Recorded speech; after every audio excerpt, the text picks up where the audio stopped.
Daniel Pink. As fundamental regret is the cause of dissatisfaction in his later life. For a guy whom antiquity scholars say might never have existed, Aesop has enjoyed a pretty good run as an author. The fables that bear his name date to 5 centuries before the Common Era.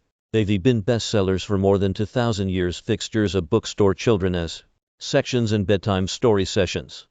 They remain popular even in the age of podcasts and streaming services. Because who among us does not enjoy hearing life lessons delivered by talking animals? Among the best known of Aesop's fables is The Ant and the Grasshopper. The story is deceptively simple. During a long summer, the grasshopper lolls about, plays the fiddle, and tries to entice its friend the ant to join in dancing and other insect debauchery. While researching this book, I interviewed a young professional named Jason. Jason reminded me of the grasshopper.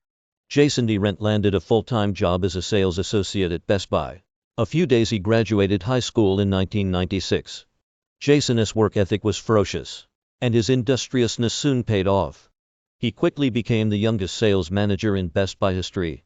A few years later, another retailer snatched him away, and Jason scaled the ranks of that company. District manager, regional manager. Before long, he was earning a 6-figure salary and shouldering executive responsibility. He began a series of career-enhancing moves from Ohio to Illinois to Massachusetts, to Michigan to Tennessee. Today, at age 43, he heads employee relations at the corporate headquarters of a large apparel chain. By all appearances, Jason Drent is a success story, a young man who endured a difficult childhood, including a stint at a group home, but whose brains, ambition, and grit fueled his ascent in corporate America. From his first paycheck, he vowed to himself, "I am going to buy whatever I want as soon as I can." During the summer of his life, there were a lot of cavalier moments where I enjoyed saying "so what?" and just rolling through it. It felt good.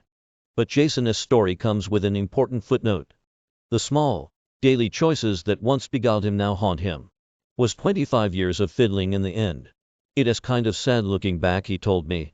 I should have more resources at this point. I regret not saving money diligently ever since I started working. It is nearly crushing every day to think about how hard I work. But financially I have nothing to show for it. The first of the 4 categories in the deep structure of regret are what I call foundation. Regrets arise from our failures of foresight and conscientiousness. Like all deep structure regrets, they start with a choice. At some early moment, we face a series of decisions. One set represents the path of the ant. These choices require short-term sacrifice, but in the service of a long-term payoff. The other choices represent the path of the grasshopper. This route demands little exertion or assiduousness in the short run, but risks exacting a cost in the long run. At that juncture, we choose the path of the grasshopper. We spend too much and save too little. We drink and carouse at the expense of exercising regularly and eating right. We apply minimal and grudging effort in school, at home, or on the job. The full ramifications of these incremental choices don't materialize immediately, but over time, they slowly accrue. Soon the full consequences become too towering to deny and, eventually, too massive to repair. Foundation regrets sound like this. If only I'd done the work. Foundation regrets begin with an irresistible lure and end with an inexorable logic. Take this Alberta woman, who wrote in the World Regret Survey, "I regret not looking after my health through the years. I did lots to hurt my health and not much to help it. Also, I did not save for retirement. And now I am 62, unhealthy, and broke." We typically read The Ant and the Grasshopper as a morality tale, but it is also a story about cognition. By partying all summer instead of gathering food for the winter, the grasshopper succumbed to what economists call temporal discounting. He overvalued the now and undervalued the later. When this bias grips our thinking, we often make regrettable decisions. The grasshopper prized fiddling in the moment more than eating in the future. The Alberta woman valued gratification in youth more than health and satisfaction in maturity. Jason Drent says his early paychecks made him feel so invincible that they blinded his view into the distance. In both the American Regret Project and the World Regret Survey, respondents described their experience of temporal discounting. He overvalued the now and undervalued the later. When this bias grips our thinking, we often make regrettable decisions. The grasshopper prized fiddling in the moment more than eating in the future. The Alberta woman valued gratification in youth more than health and satisfaction. In maturity, Jason Drent says his early paychecks made him feel so invincible that they blinded his view into the distance. To identify a foundation regret in yourself or in others, listen for the words too much, whether they attach to consuming alcohol, playing video games, watching television, spending money, or any other activity whose immediate lure exceeds its lasting value.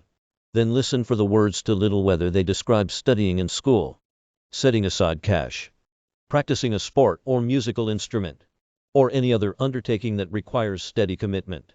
One study of college athletes, for example, found that their greatest regrets centered on too much eating and too little sleep and training.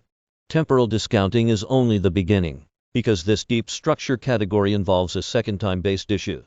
Some regrets deliver their pain immediately.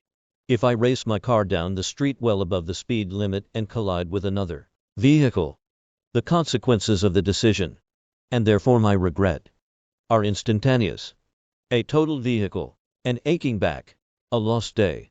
But foundation regrets don't arrive with the sound and fury of a collision. They proceed at a different pace. People use similar language to describe regrets whose consequences they understood too late. A 61-year-old Florida man wrote laconically in the survey, "Not saving money from an earlier age. Compound interest."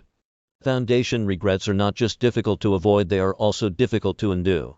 Our brains therefore play a double trick on us. They entice us into valuing the now too much and the later too little. Then they prevent us from understanding the nonlinear, compounding effects of our choice. Overlay the two charts, and they form a trap that can be difficult to escape. Excerpted from The Power of Regret: How Looking Backwards Moves Us Forward by Daniel Pink. Copyright 08-2022 by Daniel H. Excerpted by permission of Riverhead, an imprint and division of Penguin Random House LLC, New York. All rights reserved. No part of this excerpt may be reproduced or reprinted without permission in writing. From the publisher, Daniel H.